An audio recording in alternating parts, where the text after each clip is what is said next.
अस्सलाम वालेकुम मेरी प्यारी प्यारी यूट्यूब फैमिली, कैसे हैं आप सब। आई होप आप सब ठीक ठाक हैं। अल्लाह का शुक्र है, मैं भी बिल्कुल ठीक हूँ।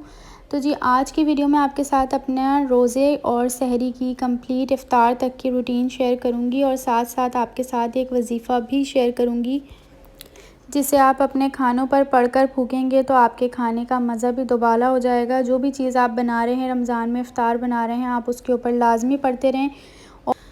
और इसके साथ साथ दुआ मांगने का आपको एक तरीका बताऊंगी कि किस तरह से दुआ मांगने का सही तरीका है, ठीक है। तो ये सारी चीज़ें आपके साथ शेयर करूंगी इसी वीडियो में। तो उम्मीद है कि आपको ये व्लॉग पसंद आएगा। अगर पसंद आए तो एक लाइक ज़रूर कर दीजिएगा। अच्छा, ये व्लॉग आपके फ़र्स्ट रोज़े में ही अपलोड होगा, मतलब कि पाकिस्तान में जब फ़र्स्ट रोज़ा होगा उस टाइम पर मैं ये अपलोड करूँगी, क्योंकि हमारा एक दिन पहले था तो सऊदीया में और यूएई में जो है वो एक दिन पहले हो गया था, तो मैंने इसलिए जब का ही रिकॉर्ड कर लिया था। आपके सामने ये फ़र्स्ट इफ़्तार वाले दिन ही आपके पास अपलोड होगा, मतलब कि आपके सामने आएगा। तो जी बस सहरी वगैरह हमने कर ली थी, मैंने पराठे वगैरह बनाए थे। उसके बाद फिर अज़ान हो चुकी थी, हमारी सहरी ख़त्म हुई थी। तो साथ साथ फिर मैं आ गई थी नमाज़ पढ़ने के लिए, और यहाँ पर मैं थोड़ा बहुत इतर लगा रही हूँ। बहुत अच्छा लगता है, मतलब जाए नमाज़ पे अगर हम इस तरह से इतर वगैरह लगा के और फिर जब नमाज़ पढ़ते हैं तो उसका मज़ा एक अलग ही आता है। तो जी यहाँ पर बस ये हो चुका है और बस अब मैं नमाज़ पढ़ने खड़ी हो गई थी। अच्छा, अब ये है दोपहर का टाइम, ठीक है। उसके बाद जब मैं थोड़ा लेट ही उठी थी, उठ के फिर मैंने नमाज़ वगैरह पढ़ी ज़ोहर की। उसके बाद फिर घर की सफाई वगैरह सब कुछ करने के बाद मैं किचन में आई। अच्छा, यहाँ पे मैं बना रही थी दही बड़े, और साथ में दही बड़े मतलब कि जो फीकी वाली फुल्कियाँ होती हैं वो बना रही थी, और उसके साथ साथ मैं यहाँ पे थोड़े से पकोड़े भी। तो मैं एक ही साथ जो है इसका बेसन का घोल बना रही थी। तो यहाँ पे मैंने बेसन ले लिया है, और मुझे फ़र्स्ट डे था काफ़ी टाइम, क्योंकि पूरा एक साल बाद जो है मैं इस तरह से बना रही थी इन चीज़ों के लिए। तो मुझे अंदाज़ा नहीं हुआ, ये मैंने कोई ज़्यादा ही ले लिया था बेसन, तो इसलिए इंशाल्लाह नेक्स्ट डे से मैं थोड़ा कम लूँगी, क्योंकि बहुत ज़्यादा हो गया था ये। अच्छा खैर, इसमें मैंने थोड़ा सा सोडा ऐड कर दिया है, और साथ में नमक डाल के इसको अच्छी तरह से पहले मैं घोल लूँगी पानी डाल के। तो इसके साथ साथ मैं आपको वो बताऊं जो वजीफ़ा मैं आपके साथ शेयर करने वाली हूँ खाने के लिए। तो जी जब भी आप खाना बना रहे हो, इससे पहले मैंने एक वजीफ़ा ऑलरेडी शेयर किया हुआ है खाने का, कि जब भी आप कोई खाना वगैरह बनाएं तो आप खाना बनाते वक्त 3 बार अलसिन बिलसिने अलसिने बिलसिने अलसिनो बिलसिने, ठीक है, ये आपने पढ़ना है। लेकिन ये मैं आपको ऑलरेडी बता चुकी हूँ। इसके साथ साथ आपको मैं एक और चीज़ बताती हूँ। जब भी आप खाना बना रहे हों या फिर बन चुका हो, लास्ट में भी आप इसके ऊपर फूँक सकते हैं। 21 मरतबा आपने सूरह फ़ातिहा पढ़नी है और अपने खाने के ऊपर दम करना है, इस तरह से फूंक मार देनी है। और फिर उसके बाद जब आप खाना खाएंगे तो आप ख़ुद देखेंगे कि कितना टेस्ट होगा उस खाने के अंदर। आपने ज़रूर इस अमल को करना है। और अभी रमज़ान में जो भी चीज़ आप बनाते हैं, ज़ाहिर सी बात है हम लोग टेस्ट तो कर नहीं सकते, कभी ऐसी चीज़ होती है ना कि हम टेस्ट कर लेते हैं, और जब हमें रोज़ा नहीं होता तो हम इजीली चख के और फिर उसमें चीज़ें डाल सकते हैं। नमक मिर्च कोई चीज़ कम है तो हम ऐड कर लेते हैं, लेकिन रमज़ान में तो हमें पता ही नहीं होता, कभी कभी कोई चीज़ अच्छी होती है तो कभी ख़राब भी बन जाती है। तो आप इस तरह से करें। और ये सबसे बेस्ट है कि अलसिनो बिलसिने 3 मरतबा आपने पढ़ के और उसके ऊपर ये आप फूँक दें। उसके अलावा अगर आप चाहें दूसरा अमल तो फिर आप 21 मरतबा सूरह फ़ातिहा पढ़ के भी फूँक सकते हैं। तो ये भी बहुत ही बेस्ट तरीका है, ज़रूर आपने इस वजीफ़े को करना है। इंशाल्लाह आपका खाना बहुत टेस्टी बनेगा।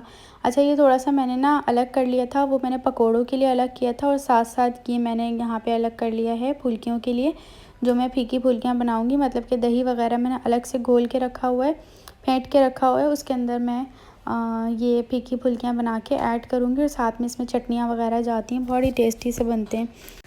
तो जी साथ साथ मैं दुआ मांगने का तरीका भी आप लोगों के साथ इसी वीडियो में शेयर करती हूँ, किस तरह से आपने दुआ मांगनी है। अक्सर ऐसा होता है जब भी हम जल्दी जल्दी में होते हैं, ये नॉर्मल डेज़ का भी मैं बता रही हूँ, सिर्फ रमज़ान का ही नहीं, नॉर्मली डेज़ में जब हम नमाज़ पढ़ के उठते हैं फ़ौरन से हम जल्दी जल्दी में दुआ मांग के और फ़ौरन उठ जाते हैं, सही से दुआ नहीं मांगते।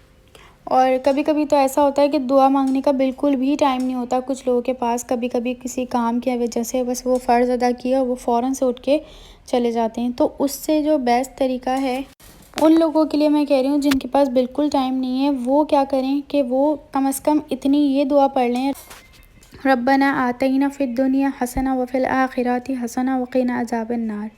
वो सिर्फ़ ये दुआ पढ़ें, ठीक है।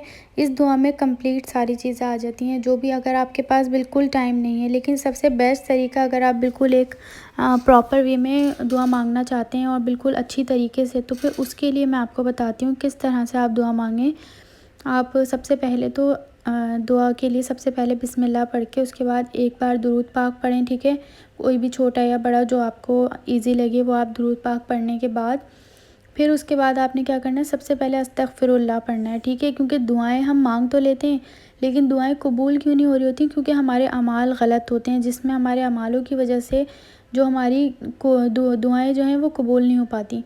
तो उसके लिए आपने पहले इस्तग़फ़ार करना है। ज़ाहिर सी बात है, जब कोई चीज़ हम मांगेंगे और जब हमारी वो उसके आगे जैसे एक तरीके से पत्थर पड़े हुए हैं, और अगर हमें कोई चीज़ चाहिए तो जब तक वो पत्थर हम हटाएंगे नहीं तब तक वो हम तक वो चीज़ नहीं पहुंचेगी, ठीक है।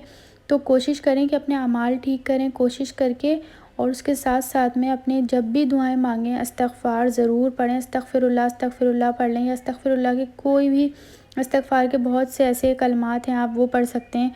उसके बाद फिर आप अपनी दुआएं मांगें, ताकि अल्लाह ताला आपकी दुआओं को कबूल फ़रमाए बहुत ही। और एक चीज़ मैं बता दूं, ये सिर्फ रमज़ान के लिए नहीं, मैं डेली रूटीन में जब हम दुआएं मांग रहे होते हैं, और हमेशा दुआ मांगने के लिए बहुत ज़्यादा टाइम रखा करें। दुआएं जितनी देर तक मांगी जाती हैं उतना ज़्यादा हमें अल्लाह ताला जो है बहुत जल्द हमें एक तो नवाजता भी है। उसके अलावा दुआएं यही होता है कि जितनी दुआएं हम मांगते हैं उतना ज़्यादा अल्लाह ताला हमसे खुश होता है कि अगर हम उससे मांगते हैं। तो ज़रूर आप लोग इस चीज़ को ट्राई कीजिएगा। तो यहाँ पर जो है दोपहर का टाइम था, असर की नमाज़ पढ़ने के बाद मैं ज़रा किचन में काम कर रही थी, और साथ साथ में यहाँ पर ना, मैं वैसे तो अभी रमज़ान है तो मैंने यहाँ पे वीडियो भी बनाई थी, वरना मैं डेली अक्सर यही काम कर रही होती हूँ। कभी मैं इस तरह से कोई सूरत वगैरह लगा के और रख देती हूँ।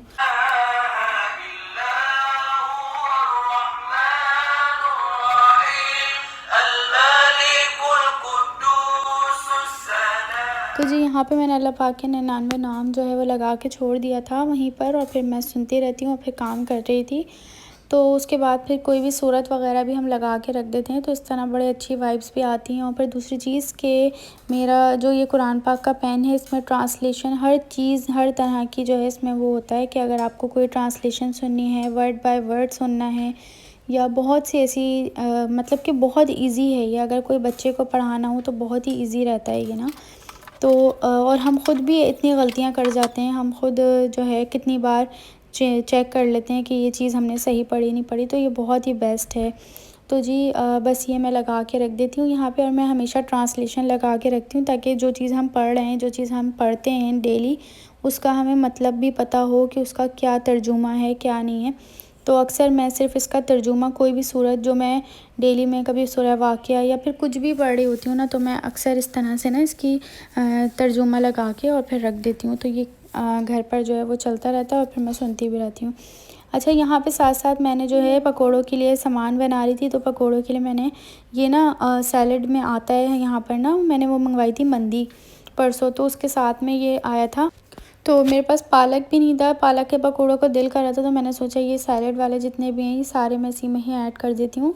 तो मैंने इसके पकोड़े बना लिए थे, बहुत ही टेस्टी बने थे। तो जी यहाँ पे साथ साथ मैं दही फुल्कियाँ बना रही हूँ। अच्छा, ये दही फुल्कियाँ जो हैं ये फीकी फुल्कियाँ कहलाई जाती हैं, और ये बहुत टेस्टी बनती हैं। ज़रूर आप लोग एक बार ट्राई कीजिएगा। इसमें मैंने कंप्लीट आपको रेसिपी भी दे दी एक तरीके से, क्योंकि स्टार्ट में मैंने फुल्कियाँ बनाई थी तो वो भी मैंने दिखा दी, और साथ में यहाँ दही में मैंने सिंपल नमक मिक्स कर लिया है, और ये अभी मैं फ्रिज में रख दूँगी। बस गाढ़ा गाढ़ा हमें दही रखना होता है, इसको बिल्कुल भी पतला पानी नहीं बनाना होता। अच्छा, इसके बाद मैंने इसको अच्छी तरह से भिगो के और फिर इसको ना स्क्वीज़ कर लिया था, ताकि ये जितना भी इसमें पानी है वो सारा निकल जाए। अच्छा, कुछ लोग क्या करते हैं, ये गलती बहुत लोग करते हैं कि इसको या तो किसी स्ट्रेनर में डाल देते हैं, या फिर जो है इसको बॉईल करके अक्सर हम पानी निकालते हैं, बहुत से लोग करते हैं ऐसा। तो बिल्कुल भी ऐसा नहीं किया करें। सबसे ज़्यादा जो है बेकार सी फुल्कियाँ बनती हैं इसकी, और दही बड़ों में बिल्कुल भी मज़ा नहीं आता। तो आप इस तरह से ना हाथ से इसको स्क्वीज़ करके और फिर निकालेंगे ना, तो ये बिल्कुल ज़बरदस्त सी इतनी टेस्टी बनेंगे, आप इसका ख़ुद टेस्ट चेक करेंगे। तो जी ये यहाँ से मैंने इसको भिगो लिया था अच्छे खासा, तकरीबन 10 से 15 मिनट मैंने इसको भिगो के इसकी सारा जो है पानी निकाल लिया है। और इसके बाद जो मैंने दही रखा हुआ था वो दही भी मैंने इसके ऊपर डाल दिया है। ठीक है, ये गाढ़ा गाढ़ा आपने दही इसको डालना है, चाहे तो इसमें डीप करके भी डाल सकते हैं, लेकिन ये हमेशा किसी प्लेट या फिर इस तरह के थाल टाइप के उसमें ही बनती हैं। अगर आप इसको किसी उसमें बनाएंगे डिश में तो फिर निकालना थोड़ा प्रॉब्लम होता है, तो छोटी छोटी प्लेट से ही बना लें जितने लोग खाने वाले हैं, तो उसमें काफ़ी इजी रहता है। चटनी वगैरह सब चीज़ें इसके ऊपर से ही ऐड होती हैं। अच्छा, चटनी की स्टार्ट में मैंने रेसिपी आप लोगों को दे दी है, जो जग में मैं सारा सामान उस टाइम डाल रही थी, क्योंकि ना उस टाइम मैं बता रही थी दुआ के बारे में आई थिंक, या फिर उसका बता रही थी, तो वो मुझे जहन में नहीं रहा उसकी रेसिपी। सिंपल इमली रमज़ान प्रेप की वीडियो में आप लोगों ने देखा होगा इमली को मैंने किस तरह से इसको फ्रीज़ किया हुआ था। सिंपल मैंने वो लेके उसके अंदर कुटी लाल मिर्च, चीनी, नमक और थोड़ा सा ज़ीरा, ये सब चीज़ें सौंठ वगैरह ऐड कर दी थी और उसको मैंने अच्छे से ग्राइंड कर लिया था। तो जी वो इमली की मीठी चटनी रेडी हो गई थी। वैसे तो मैं पका के भी ज़्यादातर बनाती हूँ, लेकिन मैंने अभी नॉर्मली वही बना ली थी और वो थोड़ी पतली हो गई थी आज, तो इसलिए जो है वो मुझे वो वाला टेस्ट नहीं आया, लेकिन मुझसे ना थोड़ा सा पानी एक्स्ट्रा डल गया था उसमें। अच्छा, इसके साथ साथ यहाँ पे मैंने ज़ीरे को थोड़ा सा भून लिया था और उसके बाद कूट लिया इस तरह से इमाम दस्ते में, और उसके बाद मैं इसके ऊपर डाल रही हूँ ऊपर से। और इसी के साथ साथ थोड़ी सी रेड चिली पाउडर जाएगा इसके अंदर, या फिर पेपरिका जो भी आपके पास हो, इससे थोड़ा अच्छा सा टेस्ट आ जाता है इसमें, तो वो ऐड कर दूँगी और साथ में वो चटनी इस पर जाएगी। और ये हमारे दही बड़े रेडी हो चुके हैं। तो जी ये देख सकते हैं कितनी ये पतली सी चटनी हो गई है, वरना ये इतनी पतली नहीं होती, काफ़ी ये गाढ़ी गाढ़ी सी बनती है। और ना थोड़ा कलर भी इसका डार्क हो रहा होता है, लेकिन ये पानी ज़्यादा होने की वजह से इस तरह से हो गई थी, लेकिन टेस्ट में ज़्यादा फ़र्क नहीं था। तो जी इसके अंदर मैं कल इमली मिक्स करके डाल दूँगी।